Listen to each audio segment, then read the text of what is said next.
নমস্কার, সুপ্রভাত। কেমন আছেন সবাই? আশা করি সবাই ভালো আছেন আর আমরাও বেশ ভালো আছি। আমি রীতা, আমার নতুন একটি ব্লগে আপনাদের সবাইকে স্বাগত জানাই। এখন সকাল ওই 6টা মতো বাজে আর আমি উঠে অফ ক্যামেরাতে বেশ কিছু কাজকর্ম সেরে নিয়েছি। আসলে কি বলুন তো, ক্যামেরা হাতে নিয়ে কাজ করতে গেলে না কাজের অনেক দেরি হয়ে যায়। আর এই প্রচণ্ড গরমের মধ্যে যত তাড়াতাড়ি সকালের কাজকর্ম সেরে নেওয়া যায় ততই ভালো, তাই না? যাই হোক, এই দিনটা ছিল বৃহস্পতিবার আর এই দিন ছিল দশহারা, তাই আপনাদের সকলকে জানাই দশহারার অনেক অনেক শুভেচ্ছা। তো আমাদের আশেপাশে কয়েকটা বাড়িতে এই দশহারার দিন যে মনসা পুজো হয় তো সেটা আছে। তো আমার শাশুড়ি তো দশহারা পালন করেন, তাই উনি সকাল সকাল স্নান সেরে এক বাড়িতে পুজো দিতে গেছেন। আর সোনার এক জেঠিমার বাড়িতে আমাদের সামনেই, ওর বাড়িতেও আজকে মনসা পুজো হবে, তো আমাদের নিমন্ত্রণ আছে। যাই হোক, সকাল সকাল চা খেয়ে নিয়ে তারপরে সোনাকে একটু পড়াতে বসালাম। যেহেতু আজকে বৃহস্পতিবার, ওর তো টিউশন আছে, তো তাই জন্য কিছু অঙ্ক ওকে এখন করিয়ে নেব। যতই চেষ্টা করি সকালবেলা অন্তত 1 ঘন্টা যাতে ওকে আমি দেখাতে পারি, কিন্তু ও কিছুতেই সময় দেয় না। কারণ উঠে ব্রাশ করতে বা সকালবেলা মুখ ধুতে সমস্ত কিছু করতে করতে সময়টা যে কিভাবে নষ্ট করে দেয়, সর্বসাকুল্যে ওকে আমি 30 মিনিট পর্যন্ত পড়াতে বসতে পারি, এর বেশি কিছুতেই হয় না। আর 8-এর অঙ্ক কি বড় বড় জানেন তো, একটাও করতে গেলে তো কত সময় লেগে যায়, তারপরে ওকে বোঝাতেও হয়। যাই হোক, ওকে পড়িয়ে তার মধ্যে আবার টিফিনটাও দিতে হবে। তবে এই যা হাজব্যান্ড টিফিনটা রেডি করে রেখেছিল, একেবারে সিম্পলভাবে চাউমিন বানিয়েছিল, তো সেটাই এখন প্রথমে সোনাকে দিয়ে দিচ্ছি আর তারপরে আমি আর হাজব্যান্ড দুজনাই খেয়ে নেব। তো ওপর থেকে একটু টমেটো কেচাপ দিয়ে দিলাম। আর এই যে পড়তে যাচ্ছে, আস্তে আস্তে প্রায় 10টা সাড়ে 10টা বেজে যাবে, আর আজকে আর স্কুল যাবে না। তো যাই হোক, চলুন ও আগে বেরিয়ে যাক। চাবিটা ঠিক করে রাখ। আমি সকালবেলার বাসি কাজকর্ম সেরে একেবারে স্নান করে নিয়েছিলাম। আর এই তো সোনা পড়তে বেরিয়ে গেল, তারপরে সোজা চলে এলাম ঠাকুর ঘরে, কারণ পুজোটা দিয়ে তারপরে বেরোবো। আজকে যেহেতু বৃহস্পতিবার, ইচ্ছে ছিল আজকে ঘরটা পাল্টাবো, তো নতুন করে ঘরটা নারকেল বসাবো, কিন্তু সেটা আজকে হবে না। কারণ পুজো দিতে গেলে একটু ঠান্ডা মাথায় ধীর স্থিরভাবে শান্তিমতো পুজো দিতে না পারলে ভালো লাগে না। কিন্তু আজ আর তা হবে না, কারণ আমি আর হাজব্যান্ড একটু বেরোবো। কোথায় বেরোবো সেটা না হয় পরেই বলছি। তো সোনাকে বলেছিলাম, তো সোনা তো যাবে না বলছে। তো সামনের বাড়িতে যেহেতু পুজো আছে, ওর জেঠিমার বাড়ি, ও হয়তো সারাদিন ওখানেই থাকবে, তো আমাদের যেতে আসতে প্রায় 2-2.5 ঘন্টা লেগে যাবে। যাই হোক, এখানে বাসনগুলো মেজে নিলাম ঠাকুরের, আর ঘরটাও মুছে নিয়েছি। তো এবার একটু পুজোটা দিয়ে নেব। পুজোটা যদি আমি ঠিকঠাকভাবে মন দিয়ে করি, তাহলে সমস্ত কিছু নিয়ে আমার প্রায় 45 মিনিট থেকে 1 ঘন্টা সময় লাগে। প্রথমত ঠাকুরের ঘর মোছা, ঠাকুরের বাসন মাজা, তারপরে মাকে সুন্দর করে গোলাপ জল দিয়ে মুছে তারপরে তাকে শৃঙ্গার করা, ফুলগুলো সুন্দরভাবে সাজিয়ে দেয়া, প্রদীপ ধরানো, ধূপ ধরানো, মায়ের কিছু পাঠ আছে সেগুলো করা। তো সব তো আমি পড়ে উঠতে পারি না। আমি গণেশ অথর্বশীর্ষ পাঠ করি, হনুমান চল্লিশাটা পাঠ করি, তার সঙ্গে কখনো কখনো এই যা যেমন বৃহস্পতিবার মহালক্ষ্মী অষ্টকস্তোত্রমটাও পাঠ করি। কিন্তু এই সমস্ত তাড়াহুড়ো করলে কি আর হয় বলুন? পুজো দিয়ে যদি আমি মনে একটা শান্তিই না অনুভব করলাম, তাহলে সেই পুজো দিয়ে লাভটা কি? যাই হোক, হাজব্যান্ডকে বলে দিয়েছি বেরোলে পরে আস্তে আস্তে অনেকটা সময়, ফিরে এসে তারপরে শরীর বড্ড ক্লান্ত হয়ে যাবে, ওই সময় আর পুজো দেওয়ার মন চাইবে না, মনে হবে যেন জোর করে দায় সারা কাজ সারছি। তাই বললাম আমি পুজোটা দিয়েই বেরোবো, আজ আর লক্ষ্মীর ঘট পাল্টাবো না, যেমন আছে তেমনই থাকবে, কিন্তু মন দিয়ে পুজোটা দেব। তো মাকে গোলাপ জল তো ছিল না, তবে মায়ের ভাইব্রেট করা জল ছিল, ওটা দিয়ে মুছিয়ে নিলাম। আর এখন একটু শৃঙ্গার করে নিচ্ছি। আমি তো আর সেরকমভাবে বাজার খুব একটা যাই না, তো হাজব্যান্ডকে বলছি গোলাপ জলটা আনার কথা, তো সেও রীতিমতো ভুলে যাচ্ছে। যাই হোক, তাই কদিন ধরে এই মায়ের ভাইব্রেট করা জল দিয়েই মাকে ক্লিন করছি। আজকে যদি আমি ঘট পাততাম না বন্ধুরা, আমার আরও বেশ কিছুটা সময় লেগে যেত। কারণ এই যে ঘটে যে নারকোলটা বদলাই, তো এটাতে না গণেশ অথর্বশীর্ষ পাঠ করতে করতে স্বস্তিক আঁকতে হবে, তারপরে ঘটের মধ্যে জল দিয়ে ভরে তার মধ্যে ঘটেতেও স্বস্তিক চিহ্ন আঁকতে হবে, তো তখনও গণেশ অথর্বশীর্ষ পাঠ করতে হবে, তারপরে সুন্দর করে তাকে ধীর স্থিরভাবে বসাতে হবে। এই সমস্ত কাজ না অনেকটা মন দিয়ে ভক্তি ভরে না করতে পারলে ঠিক ভালো লাগে না, তো এইভাবে চটজলদি করে হয় না। তাই আজ আর ঘরটা আমি বদলালাম না, অন্য কোনো একদিন করে নেব।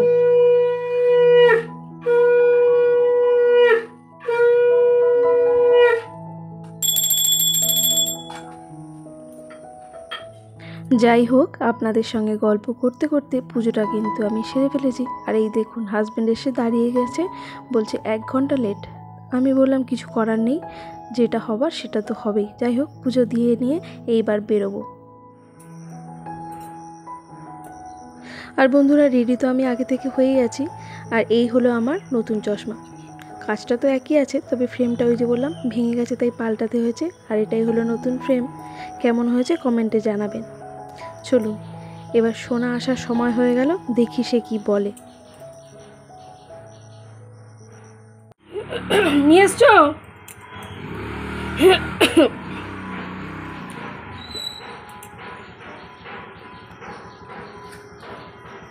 কি হলো?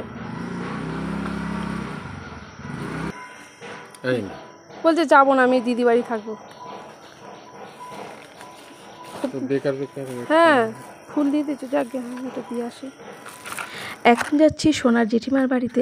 আজকে বললাম না দশহরার মনসা পুজো হচ্ছে, তো সেখানেই একটু পুজোর জন্য সন্দেশ দিয়ে আসতে যাচ্ছি। হাজব্যান্ডকে আনতে বলেছিলাম, তো ওটাই এখন দিতে যাচ্ছি।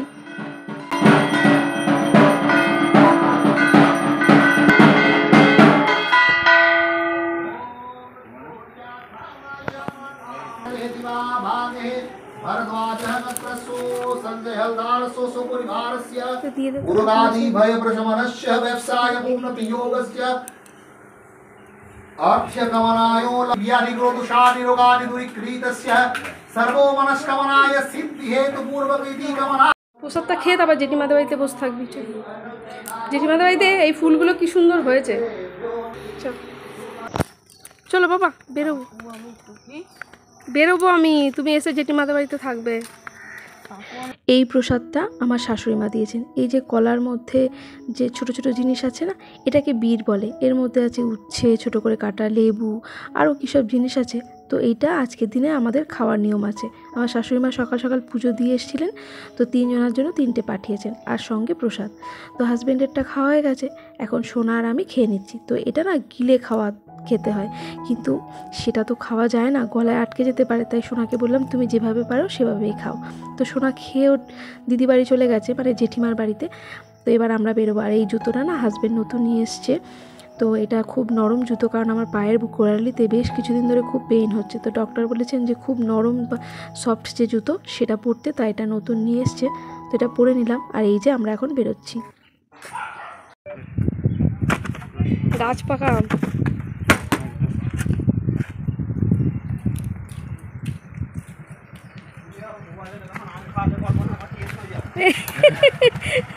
ডাঁটা খাওয়াইনি, আর এরা তো ডাঁটা দেখতেই পায় না, পারে আর কোথায় চলে যায়।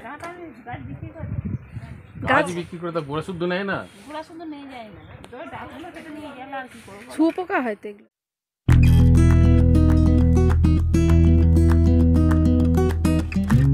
ওনাকে নিয়ে যাবো বলেই দেরি করছিলাম, কিন্তু সে তো যাবে না, তাই কর্তাকে নিয়ে দুজনে মিলেই বেরিয়ে পড়লাম।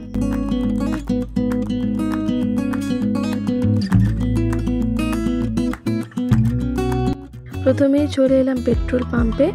তবে পেট্রোল নেব না, গাড়ির পেছনের চাকাটায় হাওয়াটা কম, চাকাটা একটু লিক হয়ে আছে, তাই হাওয়াটা আস্তে আস্তে বেরিয়ে যাচ্ছে। তো ওটাই এখন দিয়ে নিচ্ছি। চলুন, হয়ে গেছে, এবার বেরোই।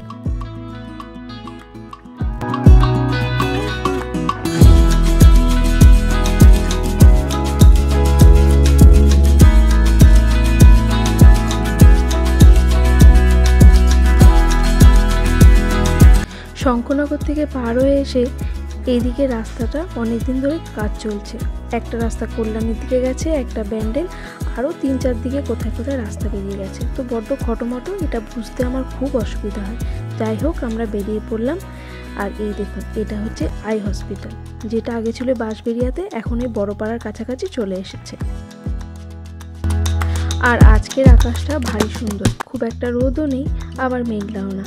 যাই হোক, চলে এসেছি প্রায় ব্যান্ডেলের কাছাকাছি। তো লেভেল ক্রসিংয়ে দাঁড়িয়েছিলাম, ট্রেনটাও চলে গেল।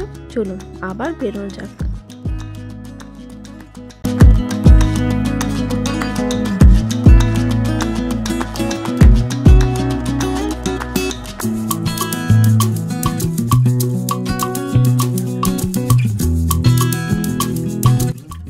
চলে এসেছি খাদিনার মোড়ে। এখান থেকে আরেকটু এগিয়ে গেলে তালডাঙ্গার কাছাকাছি আমাদের গন্তব্যস্থল। চলুন তাহলে সেখানেই যাওয়া যাক।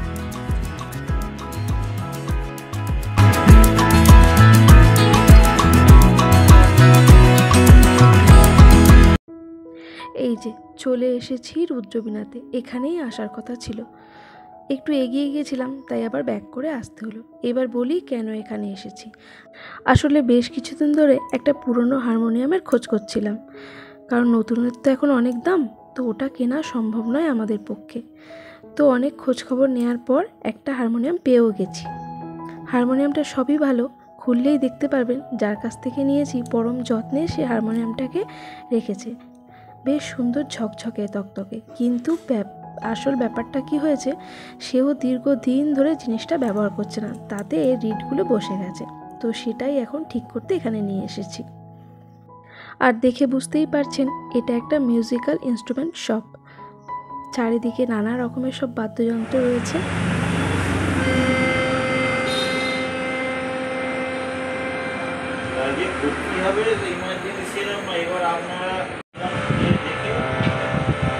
না, আমি তো এইসব লাইনের লোক।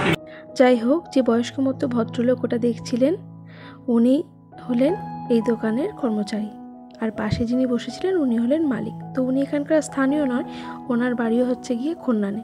তো আমাদের কথাবার্তা হয়ে গিয়েছে, দিয়ে দিয়েছি। হারমোনিয়ামটা আমরা পাবো প্রায় মঙ্গলবার কিংবা বুধবার, তবে আসার আগে একবার ফোন করে নেব। এটা মানে এই ফিতে আছে একদম ঝোলানো যাবে না, এরকম ব্যাপার পুরো ফিতে না। আর যদি এটা বাক্স এমনি কাঠের বাক্সে করা আছে, এখন বুঝলাম ছোট ছোট বাক্স আসলে পুরোটা হচ্ছে মাঝখানে যে সব চকচক এগুলোর ভেতরে সব হারমোনিয়াম আছে।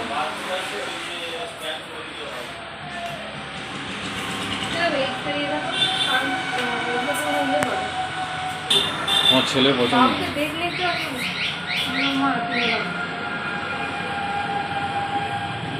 ইলেকট্রনিক্স যেটা যে বেহালা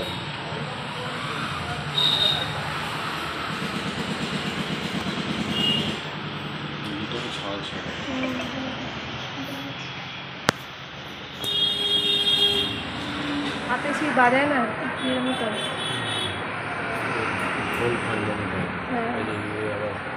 ডান্সের মুকুট। হ্যাঁ,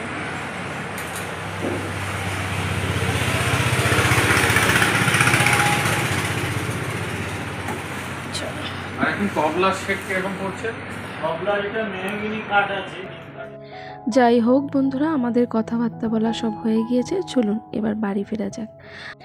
আরও একটা কথা, এই যে পুরনো হারমোনিয়ামটা আমরা যার কাছ থেকে নিয়েছি সেও কিন্তু এই রুদ্রবীণা থেকেই হারমোনিয়ামটা বহুদিন আগে কিনেছিলেন।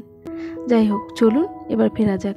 তো চলে এসেছি চুঁচুড়াতে। এখান থেকে আমার একটা জিনিস নেয়ার আছে। এই রূপশ্রী দোকানটা না মেয়েদের বিউটি প্রোডাক্টসের জন্য ভীষণই ভালো একটা দোকান। অনেকটা কম দামে জিনিস এখানে পাওয়া যায়, মানে অনেকটা ছাড় দেয়। তো এখান থেকে আমি নেব একটা টুথ পাউডার, যেটা হচ্ছে আকাঙ্ক্ষার দন্তরুচি। তো এটা ভীষণ ভালো টুথ পাউডারটা। তো এটা অনেক দিন আগে আমি ব্যবহার করে দেখেছি, তো আমার দাঁতে একটু সমস্যা চলছে, তাই ভাবলাম দেখি এটা নিয়ে যদি উপকার পাওয়া যায়। তো এটা আমি নিয়ে নিয়েছি, আর দাম সম্ভবত কত নিয়েছে, 116 টাকা মতো বোধহয় নিল। যাই হোক, এখানে বিল করিয়ে নিয়েছি। চলুন এবার ফেরা যাক। আর এই যে চলে এসেছি ঘড়ির মোড়ে।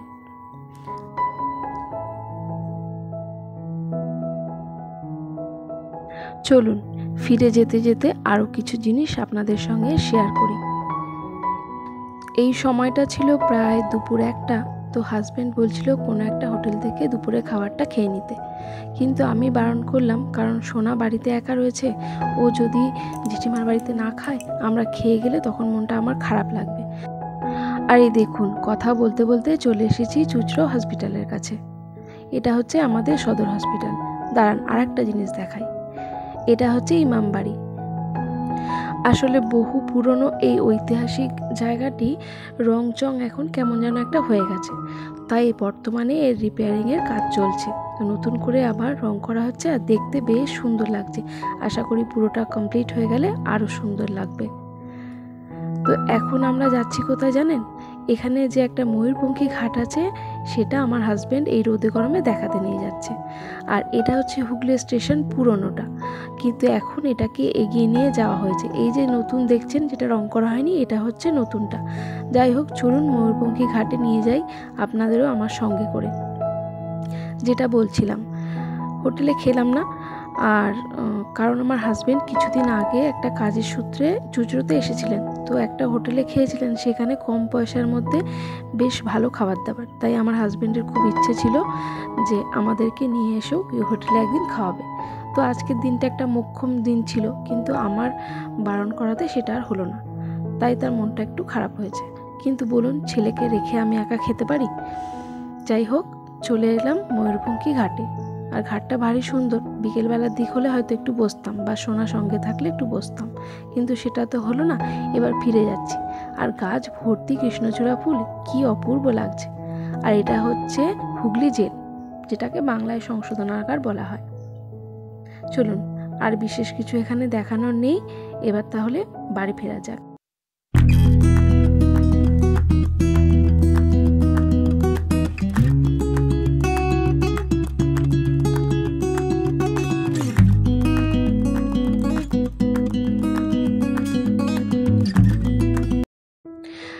চলে এসেছি বাড়িতে। এসে ফ্রেশ হয়ে নিয়ে এখন খেতে বসে পড়বো। রান্না করা হয়েছিল উচ্ছে আলু ভাজা, এখানে ডাল, আর এসে একটু পটল ভাজলাম। আর এই রান্নাগুলো হাজব্যান্ড সকালবেলায় নিজেই করেছে। আমি বাইরের দিকের কাজ, পুজো এসব সারছিলাম, তো দুজনে মিলেমিশে কাজ করেছি। যাই হোক, চলুন এবার খাওয়া দাওয়াটা সেরে নিই। আর এসে দেখি সোনা তার জেঠিমার বাড়িতে খাওয়া দাওয়া করে নিয়েছে। তাই হাজব্যান্ড বলছিল যে দেখেছো, কথা না শুনলে কি হয়। তো খাওয়া দাওয়ার পর একটু রেস্ট নিয়েছিলাম, আর তারপরেই দেখি বৃষ্টি নেমে পড়েছে। তো ওয়েদারটা বেশ সুন্দর হয়ে গেছে।